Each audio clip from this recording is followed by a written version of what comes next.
personne ne le monte. Hama.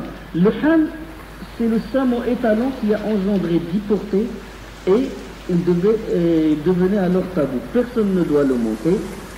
Son dos est interdit. On ne le dorse pas et il est sacré. Voilà, il légifère et dans les lois maintenant. Voilà. Et le bahira, c'est la semelle qui a donné 10 portées et on lui fondait l'oreille dans le sens de la longueur, signe qu'elle est tabou. On l'envoyait paître partout. Et la sa'iba, on dit sa'iba, bahira, on lui a fondu son oreille, bahara.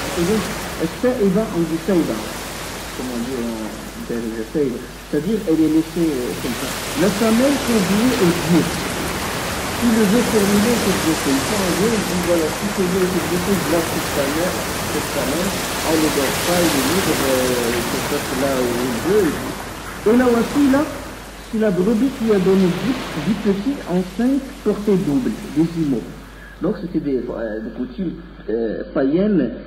Et il a commencé à légiférer des tabous, il a commencé à donner des lois, voilà. Celle-là est interdite, celle-là est bonne et tout. Allah subhanahu wa ta'ala, il dit dans Surat al-Ma'ida, Allah n'a pas institué la bahira, la sa'iba, la wasila, ni le ham, mais ceux qui ont mécru ont inventé contre Allah ont inventé contre Allah des mensonges et la plupart d'entre eux ne raisonnent pas. ما جعل الله من بحيرة ولا سائبة ولا وصيلة ولا حام ولكن الذين كفروا يفترون على الله الكذب وأكثرهم لا يعقلون.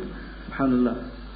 Allah subhanahu wa ta'ala, Allah subhanahu wa ta'ala, il n'a pas institué ça. C'est des hommes qui ont institué ça. Allah subhanahu wa ta'ala dit dans un autre verset, que dites-vous de ce qu'Allah a créé pour vous comme subsistance et donc vous avez alors fait des choses licites et des choses interdites. قل أرأيتم ما أنزل الله لكم من رزق فجعلتم منه حلالا وحراما قل الله أذن لكم أم على الله تفترون. Ils rendent illicite ce qu'Allah a rendu illicite. Ils interdisent ce qu'Allah a rendu illicite. Subhanallah. Donc il a interdit des semelles. Allah subhanahu wa ta'ala, il a autorisé l'an'am, il les a autorisés, c'est halal. Et eux, ils s'interdisent ça et ça. Comme maintenant, les adorateurs de vaches, ils ne mangent pas la vache, ils boivent de son lait. Ils s'interdisent des choses. Allah subhanahu wa ta'ala dit يفترون على الله الكذب. Ils disent sur Allah des mensonges. Dit, est-ce qu'Allah qui vous l'a permis, ou bien forgez-vous des mensonges contre Allah? Donc qu'est-ce qu'ils ont fait? Ils ont adoré sous l'ordre de Amr ibn Luhay. Donc ils l'ont pris comme un dieu. Parce que comme ça, ils sont tombés dans le cercle de l'ibada, dans le cercle de l'association.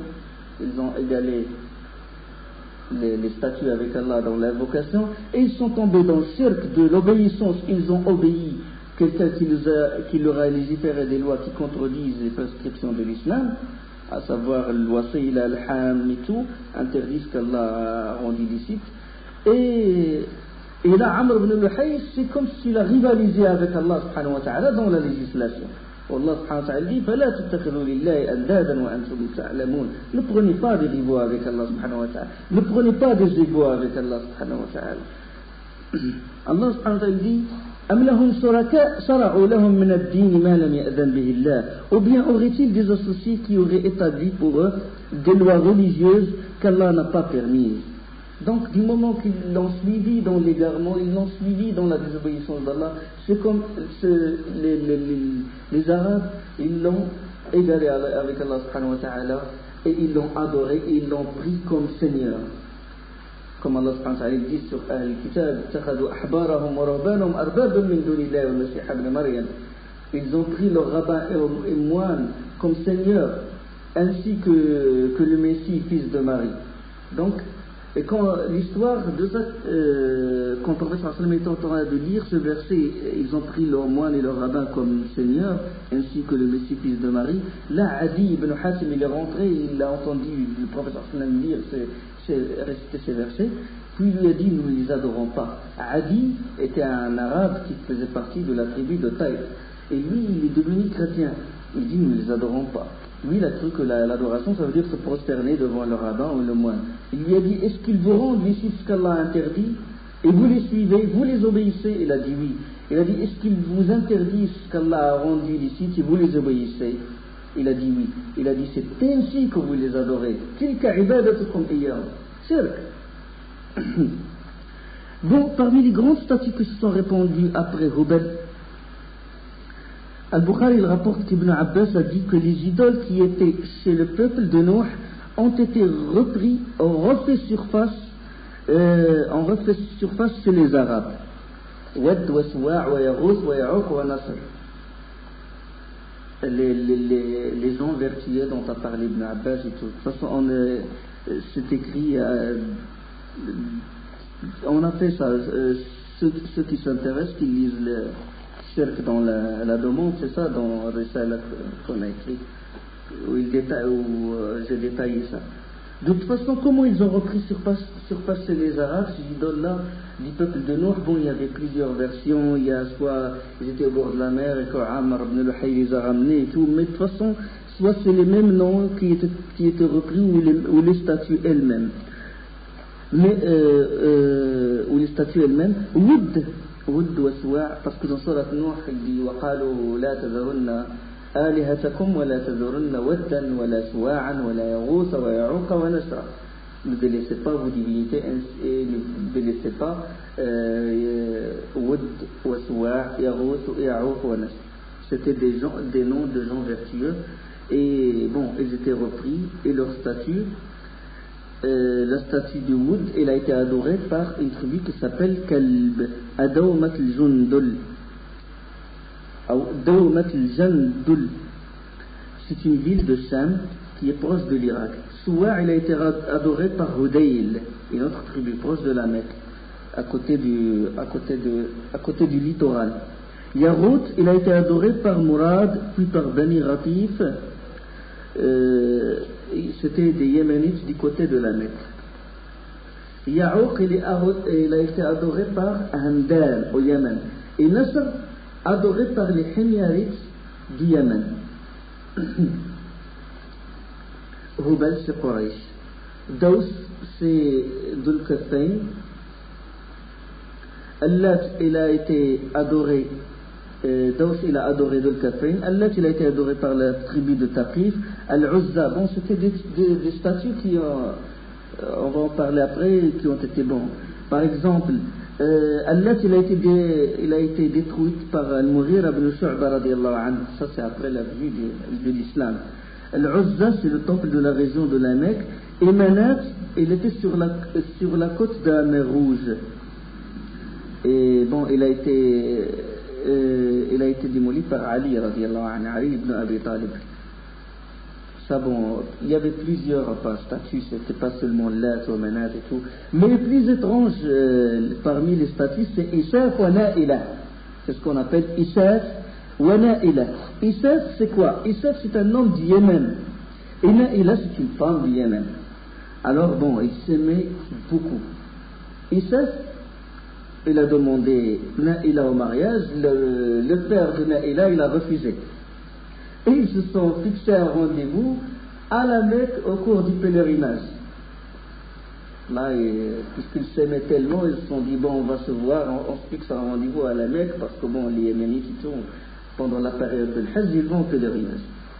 Ils se sont fixés un rendez-vous, ils se sont rencontrés, et là, profitant d'un moment d'inattention des gens, Isaf et Na'ilah ont commis le grand péché, la fornication, à côté de la Kaaba, subhanallah, à côté de la Kaaba, grand péché dans un endroit sacré, dans un mois sacré. Allah subhanahu wa ta'ala les pétrifia, il les transforma en pierre. Il y a même Aïcha, il l'a dit, il y a un hadith de Aïcha radiyallahu anha. Donc c'est par miracle Allah subhanahu wa ta'ala les transforma en pierre, il les pétrifia. Pourquoi il les pétrifia? Pour que ça soit une leçon pour les pèlerins, pour que ça soit une grande leçon, pour qu'ils ne refassent pas la même chose, pour qu'ils ne fassent pas des péchés dans Bayt al-Haram. Alors, Isaf a été mis sur Safa, et là il a été mis sur le Marwa. pierre à pierre. Il a été mis sur Safa et là, la pierre, elle a été mise sur le Marwa. Et puis, pour que vraiment ça soit un signe et une leçon pour les pèlerins. Bon, après, les gens, bien sûr, ils ont oublié cette histoire de grands péchés. Et puis, Amr ibn Luhay, il a dit il faut les adorer, ces deux pierres. Et ils ont adoré aussi Na'ila wa Isar, jusqu'à la venue de l'islam. Même à l'époque de l'avènement de l'islam, les fidèles, ils ressentirent une gêne de faire tawaf entre Safa et Marwa, alors que les mouchriquins, les législateurs, ils faisaient tawaf entre Safa et Marwa, il y avait Isaf et Na'ila, et ils sentaient un gêne. On dit comment on va faire tawaf alors qu'il y a deux statues, il y a deux pierres adorées par les mouchriquins. Et Allah subhanahu wa ta'ala dit Inna as-safa wal marwata min sha'airillah. إن الصفا والمروة من شعائر الله فمن حج البيت أو اعتمر فلا جناح عليه أن يطوف بهما. Allah subhanahu wa ta'ala dit Safa wal Marwa font partie des rites d'Allah pour celui ou pour quiconque qui accomplit le pèlerinage et la Umrah. Il n'y a aucun mal à faire le circuit entre les deux. D'accord. Donc il n'y a aucun mal puisqu'ils font partie des rites de l'islam. C'est des rites d'Ibrahim alayhi salam. Et là, et la Isaf, les deux pères, c'est une innovation qu'ont fait les mouchriquins. Il y a l'autre statue d'Ul Khilasa. Il se trouve au Yémen. Il est adoré par Daous, la tribu de Taous.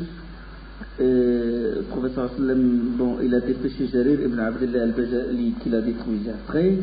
Et il y a Ami Anas au Yémen, adoré par Khawlan. Cette tribu, c'est celle qui adorait Allah, qui associe à Allah un partage de ses troupes et de ses récoltes. Allah il parle de ça dans Surat Al-An'am.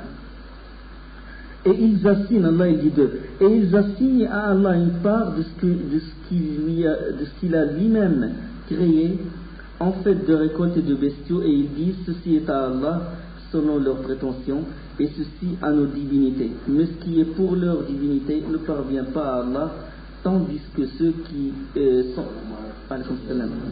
tandis que ce qui est pour Allah parvient à leur divinité.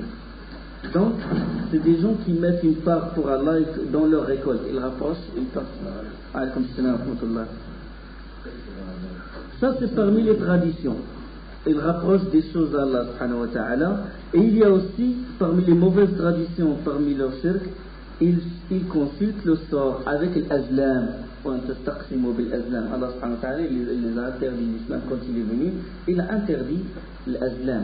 Comment l'azlam? C'est des fléchettes où on écrit Allah il veut pas, et dans une fléchette neutre, et ils mettent dans un sac et ils sortent ça. Si ça tombe sur Allah il veut, donc ça veut dire qu'il a voulu ce que je dois faire. C'est-à-dire s'il a un problème, il veut consulter, il met les fléchettes où c'est marqué, dans une fléchette c'est marqué Allah il veut, dans l'autre Allah il ne veut pas, et l'autre est neutre. Il met dans un sac et il sort. Le hasard, comme le jeu du hasard. Allah subhanahu wa ta'ala a interdit de consulter le sort par les azlam dans Surat Al-Ma'idah, verset 3.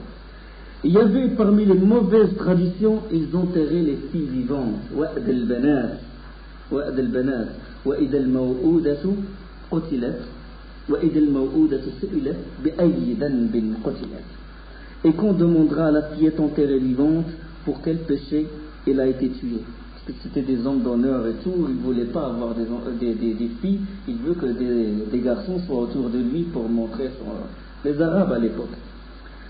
Il y a aussi dans وَيَجْعَلُونَ لِلَّهِ الْبَنَاتِ وَلَهُمْ مَا يَشْتَهُونَ وَإِذَا بُشِّرَ أَحَدُهُمْ بِالْأُنثَى ظَلَّ وَجْهُهُ مُسْوَدًّا وَهُوَ كَظِيمٌ يَتَوَارَى مِنَ الْقَوْمِ مِنْ سُوءِ مَا بُشِّرَ بِهِ أَيُمْسِكُهُ عَلَى هُونٍ أَمْ يَدُسُّهُ فِي التُّرَابِ أَلَا سَاءَ مَا يَحْكُمُونَ.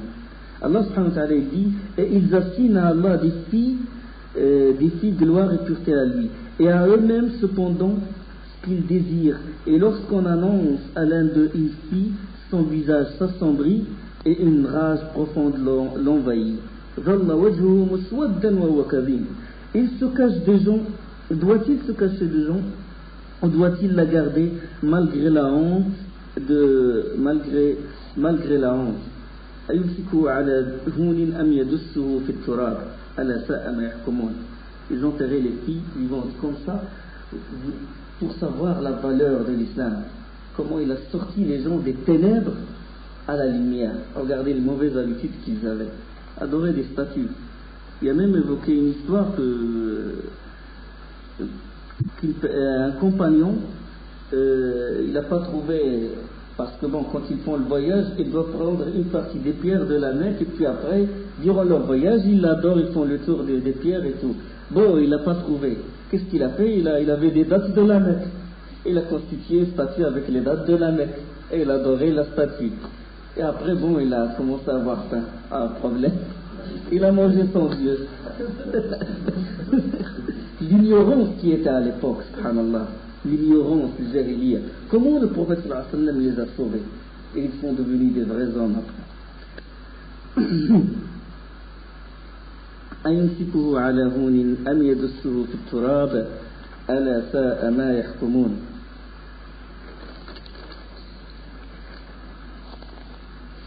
Bon, après ça, après cette histoire, comment la religion de Ismaïl a été changée, il a été changé par ce qu'on appelle Amr ibn Luhay, le meneur à l'égarement, Amr ibn Luhay al-Khuzai. Maintenant, parlons comment le christianisme et le judaïsme sont rentrés en Arabie et comment les Perses sont rentrés dans la péninsule. Parce que ces événements sont très importants, parce qu'à l'époque où a été envoyé le prophète sallam, il y avait les Perses au Yémen, et le Yémen, il y avait une partie où il y avait des Juifs, il y avait des chrétiens, et il était aussi sous l'occupation des Perses. Et il y avait une région du Yémen qui s'appelle Najran, elle était sous l'occupation ils avaient la religion du christianisme, Nasara Najran. Quand le professeur les a appelés. Bon, c'est une longue histoire. Ils étaient chrétiens au Yémen. Alors, les gens de Najran étaient chrétiens, une partie du Yémen était juif, et Yathrib, c'est-à-dire Médine, il y avait Khaybar, une région qui s'appelle Khaybar. On va en parler dans la vie du prophète comment. Khaybar, les juifs de Khaybar, ils ne sont pas venus du Yémen, ils sont venus de Sham. Ils ont immigré. Et comment ces régions ils ont embrassé ces religions-là, comment le christianisme, le judaïsme et tout se sont installés dans la péninsule. Les historiens, Ibn Kathir, comme Ibn Hisham, Ibn Ishaq, ils débutent toujours cette histoire par une personne qui s'appelle Rabi'a ibn Nasr. Rabi'a ibn Nasr, c'était un roi du Yémen. Et ce roi du Yémen, il a vu un rêve, Ru'ya. Il a vu un rêve, tous les historiens l'évoquent. Si tu lis Ibn Kathir ou Sirat ibn Hisham ou Tabari et tout, ils parlent de cette histoire, le rêve de Rabi'a ibn Nasr, qui était le roi du Yémen. Bon, à l'époque, c'était les devins, les astrologues qui avaient le pouvoir. Il a consulté les astrologues, les devins et tout pour lui interpréter le rêve. Alors, ils lui ont interprété son rêve. Souvent, c'est eux qui avaient le pouvoir parce qu'il y avait l'idolâtrie, l'ignorance. Et les astrologues, Rabi' ibn Nasr, il a fait recours à eux et ils ont interprété ce rêve comme quoi les Abyssins vont envahir le Yémen. Les Abyssins, l'Abyssinie, c'est le Habasha, côté de l'Éthiopie, la Somalie et tout. Les Abyssins vont conquérir le Yémen. Le rêve, comment il a été interprété par les astrologues. Là, il a pris peur, il a eu peur, il leur a dit papa, tout mon royaume va être détruit par les Abyssins. Alors, qu'est-ce qu'il a fait? Il a eu peur pour sa progéniture et pour sa descendance. Et alors, qu'est-ce qu'il a fait? Il a déplacé sa famille. Ils ont émigré de Yémen jusqu'à une région qui s'appelle Al-Hira, une région de l'Irak. Sa descendance, ses enfants et la famille, tout, il les a ramenés là-bas. Et là, il a pu conquérir cet endroit et il a installé sa famille là-bas. Et Rabi'a ibn Nasr est mort. Mais en même temps, il a laissé son fils, il l'a laissé au Yémen. gardé le pouvoir et il a déplacé la famille en Irak. Il est resté au Yémen. Le pouvoir s'est succédé et jusqu'à ce qu'est venu un des fils de Rabi'a ibn Nasr qui s'appelle Tabban As'ad. Tabban As'ad, il s'appelle Tubba. Les rois du Yémen, ils s'appellent Tubba. Les rois de l'Abyssinie, de l'Habasha, ils s'appellent comment? Négus, Najashi. À l'époque du prophète sallallahu on voyait lettre au Najashi, Najashi s'est converti en islam. Les rois de la Perse, ils s'appellent comment? Kisra. Les rois de Rome, ils s'appellent Qaysar. Il a eu le statut de Qaysar. Chaque roi, il porte le nom de Qaysar, ou Kisra, ou Tubba. Et le plus célèbre des rois du Yémen, c'est Tabban As'ad, qui est l'un des fils de Rabi'a ibn Nasr. Et alors, son royaume, il a été très élargi, il a atteint une certaine apogée, il était respectable, c'était un grand roi hospitalier et très riche. Il voyageait beaucoup, il faisait beaucoup de voyages, de tourisme, soit pour le commerce, soit pour le tourisme. Et alors, durant l'un de ses voyages au Sham, c'est-à-dire en Syrie, il a laissé un de ses fils. Il l'a laissé où? Il l'a laissé à Yathrib, à Médine. Et il a continué son trajet vers Sham. Alors, à Yathrib, le fils de Tubba, il s'est disputé, s'est querellé avec les gens de Yathrib. Et ils l'ont tué. Ils ont tué le fils du roi à Médine. Là, l'information est parvenue à Tubba et il est revenu. Il n'a même pas fait son commerce, il est revenu. Il est revenu en colère et il est venu, ça y est, pour punir les gens de Médine. Et pour venger, bien sûr, la mort de son fils. Et le combat, il a commencé. Ça y est, ramené son armée, ça y est, il est prêt, il a voulu détruire Médine. La chose qui a vraiment étonné Tubba, c'était pas le combat, parce que les Arabes, entre eux, ils étaient courageux et tout, mais ce qui l'a vraiment étonné, c'était l'hospitalité des Arabes. Le combat, ils s'entretirent, et puis la nuit, les deux clans, les deux armées, ils se séparent. La nuit, les gens de Médine, ils lui envoient la nourriture et les plats, les grands plats du Messoui et tout. Le combat le jour et le soir, il était très étonné. Il dit, quelle hospitalité d'être hospitalier envers ses ennemis. Ils avaient des valeurs agibles. Mais tout ça, ça n'a pas le poussé à se retrancher et il a continué, il a voulu vraiment venger la mort de son fils et détruire carrément Médine. Pendant ce temps-là, il y avait deux rabbins juifs, parce que les juifs ils étaient à Médine. C'est Khaybar, comme j'ai dit tout à l'heure, ceux qui sont venus de Sham. Ils sont allés le voir pour discuter avec lui, négocier et tout. Là, les négociations sont ouvertes, ils lui ont dit, qu'est-ce que tu veux exactement? Il a dit, détruire Yathrib. Ils lui ont dit, par Allah, Allah va t'anéantir avant que tu le fasses. Il a dit, comment vous le saviez-vous? Comment savez-vous que Allah va m'anéantir avant que je détruise Médine? Ils lui ont dit,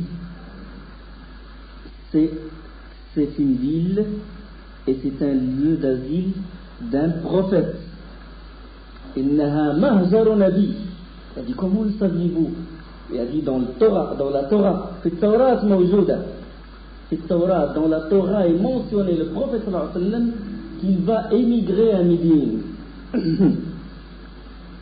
Ajib, c'est mentionné chez nous dans la Torah.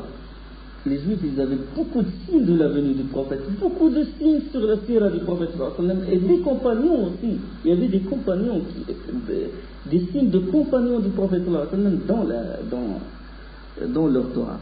Allah subhanahu wa ta'ala dit, ceux qui suivent le messager, dans le Coran, ceux qui suivent le messager prophète illettré, qu'ils trouvent écrit chez eux dans la Torah et l'évangile, il leur ordonne le convenable, leur défend le blâmable. Dans Surat A'raf, verset 157. الذين يتبعون الرسول النبي الأمي الذي يجدونه مكتوبا عندهم في التوراة والإنجيل يأمرهم بالمعروف وينهاهم عن المنكر.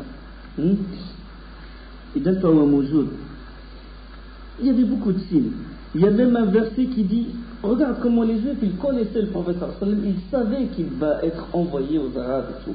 Et quand leur vint d'Allah un livre confirmant celui qu'ils avaient déjà alors qu'auparavant, déjà, et quand leur vint d'Allah un livre confirmant celui qu'ils avaient déjà. ولما جاءهم كتاب من عند الله مصدق لما معهم. Ils confirment ce qu'ils avaient déjà dans leur Torah, alors qu'auparavant ils cherchaient la suprématie sur les mécréants. L'explication, وكانوا من قبل يستفتحون على الذين كفروا. Les Juifs, quand il y avait certains disputes avec l'Aws et le Khazraj, puisque l'Aws et le Khazraj, ils habitaient Médine. Il y avait des fois des altercations entre les Juifs et l'Aws et le Khazraj. Les Juifs, ils disaient aux l'Aws et le Khazraj, ben écoutez, Allah va vous envoyer un prophète et qui va vous anéantir et nous on va le suivre. Les Juifs le disaient, يقول الله سبحانه وتعالى ولما جاءهم كتاب من عند الله مصدق لما معهم وكانوا من قبل يستفتحون على الذين كفروا. Et ils étaient, alors qu'auparavant ils cherchaient la suprématie sur les mécréants, quand donc leur vint cela même qu'ils reconnaissent, ils refusèrent d'y croire que la malédiction d'Allah soit sur les mécréants. فلما جاءهم ما عرفوا كفروا به فلعنة الله على الكافرين. لما جاءهم ما عرفوا, ils disaient l'Aws et le Khazraj, les deux tribus, écoutez, Allah va envoyer un prophète arabe et tout, et nous on va le soutenir et on va vous anéantir. Vraiment par envie et tout, quand ils se querellent avec. Et là, quand le prophète a été envoyé, كفروا به.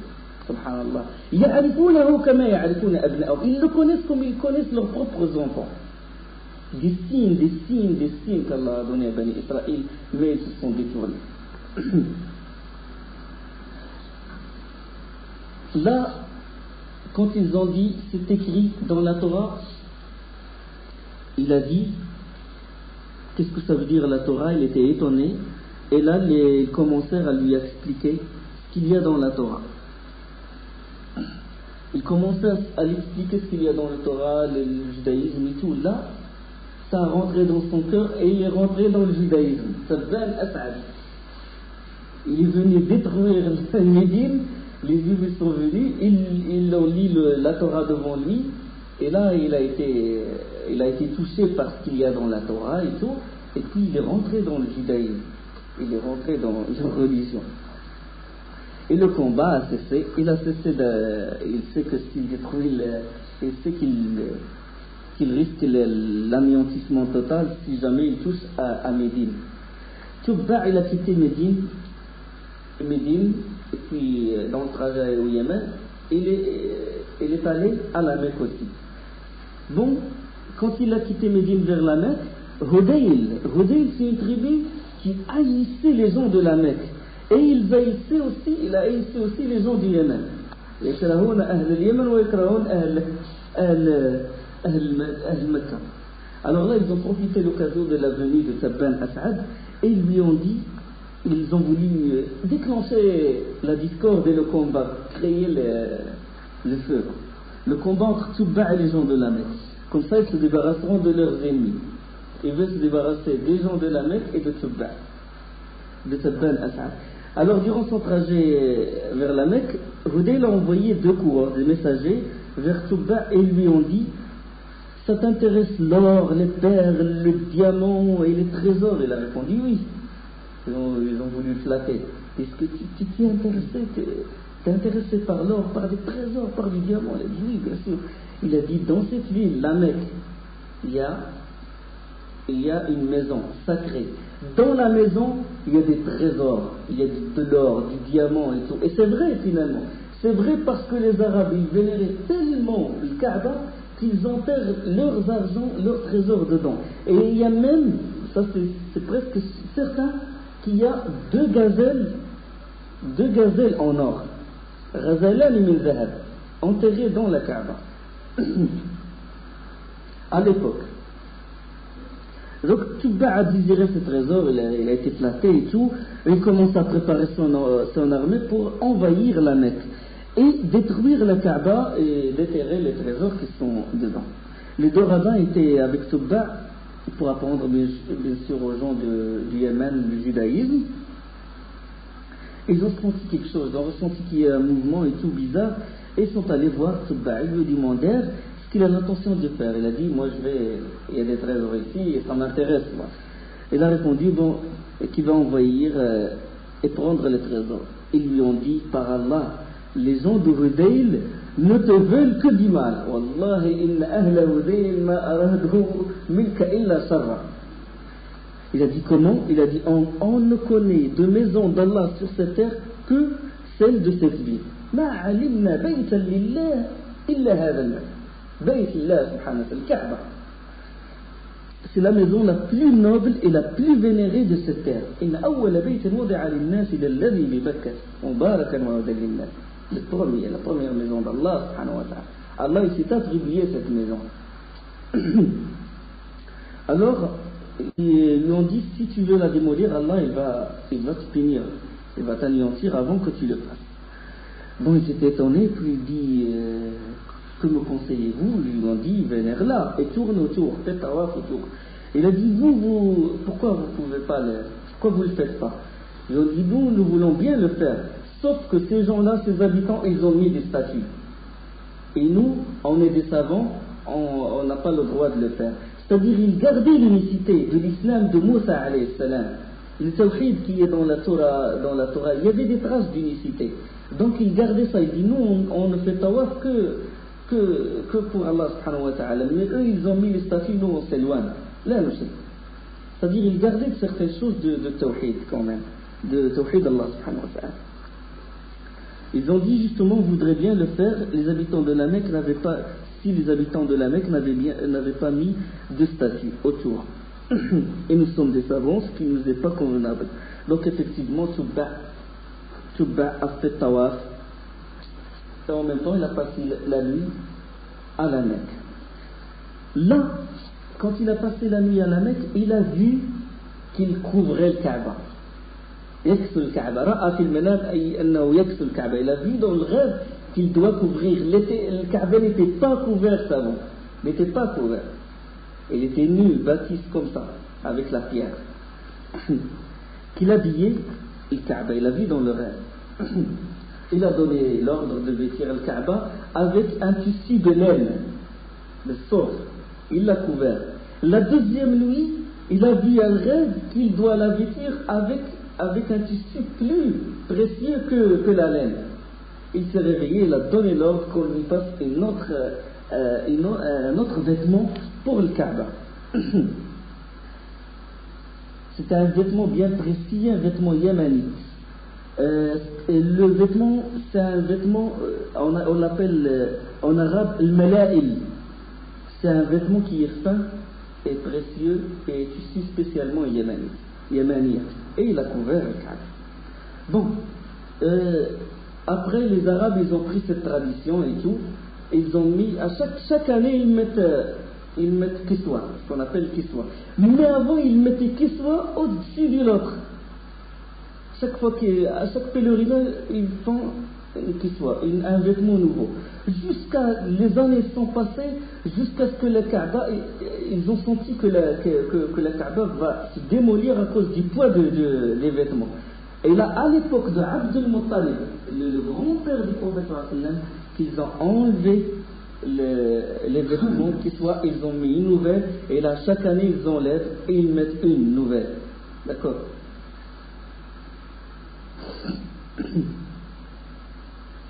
Alors quand Ibn As'ad est revenu chez lui au Yémen, il a appelé son peuple à embrasser le judaïsme. Et ils ont refusé.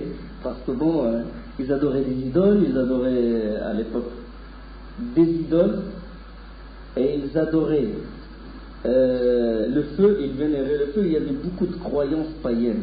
C'était les idoles qu'a ramené effectivement Amr ibn Luhay, le Khouza'i. Là, parmi les croyances qui ont été adoptées, ils adoraient le feu. Alors ils se sont finalement mis d'accord, ils ont dit écoutez, nous on rentre dans la religion, on prend comme juge le feu. On prend comme juge le feu. Il y avait une maison, toujours ils l'alimentent avec le feu. Et il y a une porte, et si deux personnes se disputent, ou deux groupes de personnes se disputent, ils les mettent devant la porte. Ils ouvrent la porte avec l'appel d'air, le feu, il sort. Et celui qui est touché par le feu, c'est celui qui a tort. Et celui que le feu évite, c'est celui qui a raison. Ils ont ramené les rabbins, et ils ont ramené leurs astrologues et leurs charlatans et tout. Et ils se sont mis devant le feu. Tabban As'ad, il a consulté les rabbins, il a dit, il veut prendre juste comme juge le feu, est-ce que vous êtes d'accord? Ils ont dit, on est d'accord. Ils ouvraient la Torah, et commençaient à lire la Torah et tout, à prier et tout. Les autres, de l'autre côté, la porte s'est ouverte de la chambre où il y a le feu il est sorti, il a touché les charlatans, là ils ont fui. Puis les gens qui étaient autour, ils disaient, non, il faut revenir, il ne faut pas fuir, il faut attendre. Ils ont refait la deuxième, ça c'est dans Sirat Nation. Et ils ont refait la deuxième chose, le feu les a atteints, ils ont résisté et ils étaient calcinés par le feu. Là, le peuple de Touba, qui est au Yémen, il a embrassé le judaïsme. Et c'est comme ça que le judaïsme est rentré au Yémen. Ça c'est avant la venue du prophète Muhammad sallallahu alayhi wa sallam. Et bien sûr, à Médine, c'était les Juifs, c'était d'origine chamite, c'est-à-dire de la Syrie. Ils sont venus de la Syrie, à Khaybar.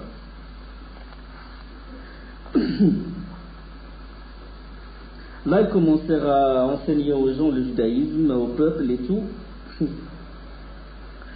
Et là, je crois que je vais parler de la rentrée du christianisme dans la péninsule arabique. Non, mais avant les jours ont passé et Tabban As'ad est mort, fils de Hassan. Son fils Hassan, Tabban As'ad, c'est l'un des rois de Touba. Il est mort. Et le royaume de Hassan s'est élargi et est devenu très vaste. Là, il a conquis une grande partie et son royaume est devenu très grand et il était devenu très glorieux et il était tellement orgueilleux, vaniteux qu'il s'est dit, moi je vais conquérir le monde. Il avait une grande armée, d'accord, mais il s'est cru capable de conquérir tout le monde entier et tout. Et puis il a ramené ses notables et tout, il leur a dit quelle est la plus grande puissance sur cette terre. Lui on dit les Perses. Il a dit c'est par les Perses que je vais commencer. Il a préparé une armée, il a préparé une grande armée et tout. Ça y est, il a vraiment décidé, les notables étaient vraiment gênés. Durant le trajet, les notables ils se sont dit que sommes-nous devant les Perses? La Perse c'était une grande puissance, mais lui il était tellement fou, il était tellement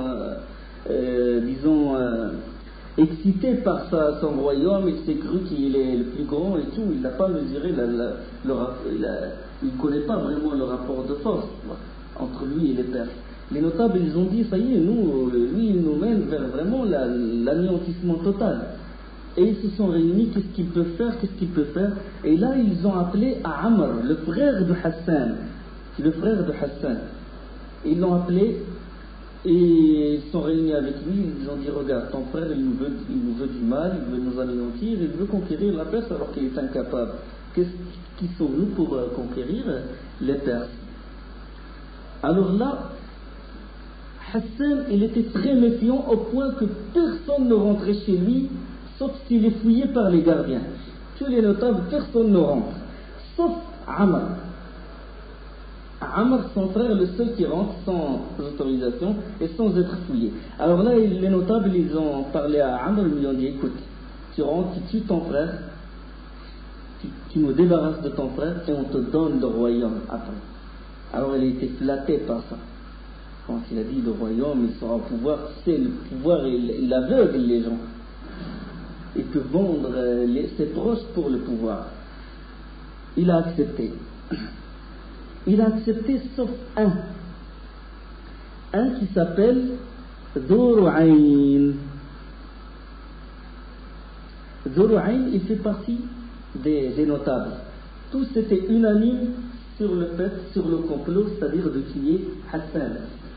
Sauf Dhuru'ayn, c'était un de ces notables qui n'a pas voulu. Il lui a dit, écoute, si tu tues ton frère, tu seras cerné d'angoisse Allah t'infligera l'angoisse, les remords, tu ne vas plus dormir, tu vas avoir des problèmes et tout. Il vaut mieux ne pas le faire. Et lui, il a insisté, il dit, écoute, il a écrit une lettre, Zouraïn, et puis il lui a dit, garde-la chez toi, et ne l'ouvre que si je te le demande. Le jour où je te demande d'ouvrir cette lettre, tu l'ouvriras. Il a dit d'accord. Effectivement, Amr est rentré chez son frère, il a dissimulé un couteau, ce qu'on appelle khanzar, enfin poignard courbé. Il est rentré et puis il a tué son frère. Et il a pris le pouvoir après son frère. Alors après avoir assassiné son frère, Amr a été infligé de remords. Il ne dormait pas, il avait une insomnie totale. Il a consulté tous les médecins, tous les charlatans, tous les devins et tout. Ils étaient unanimes sur un point. Ils ont dit tout ça, ce qui t'est arrivé, c'est parce que tu as tué ton frère. Alors quel est le remède? Qu'est-ce qu'il doit faire pour vraiment guérir de cette maladie? Parce que c'est une maladie d'insomnie, il n'arrive pas à dormir, à fermer l'œil. Et là, ils lui ont dit une chose, c'est que tu tues tous ceux qui étaient dans le complot avec toi, tous ceux qui t'ont poussé à commettre ce crime.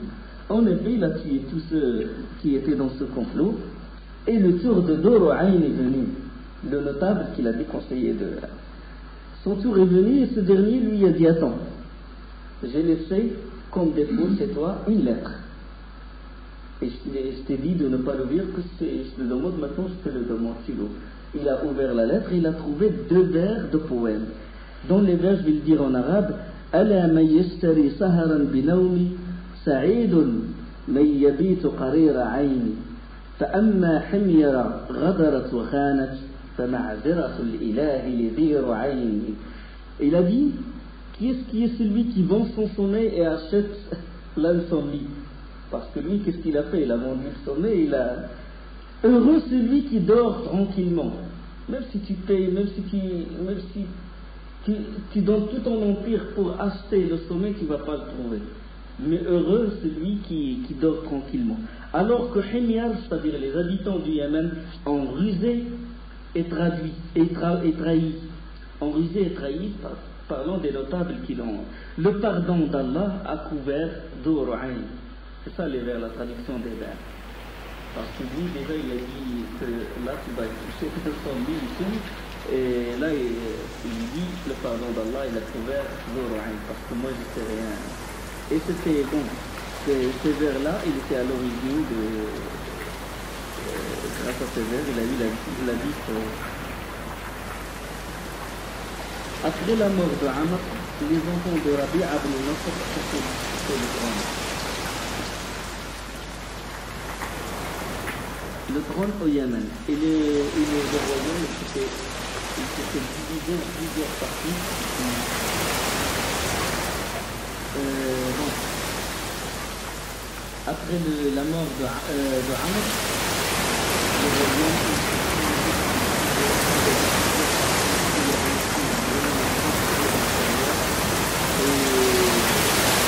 et le combat était à l'intérieur du Yémen. Au sein de ce conflit, un homme est apparu et il s'appelle Loukhunay'a. Un homme est apparu au sein de ce conflit. Il y avait beaucoup de conflits, des tueries, une guerre civile à l'intérieur. Pourquoi? Parce que les fils de Amr, ils se sont concurrencés, se sont disputés pour avoir le pouvoir. Et au sein de ce problème-là, il y avait des conflits.